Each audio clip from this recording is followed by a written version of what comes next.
The 21st century reminds us that the history's turmoil is far from over.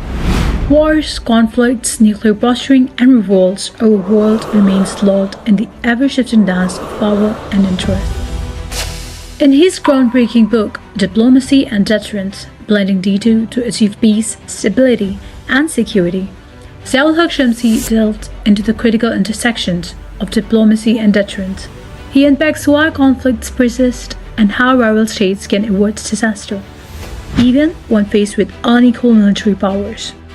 Dr. Shamsi, exploring nuclear deterrence to modern warfare, argues that diplomacy and deterrence are not standalone solutions, but interdependent strategies.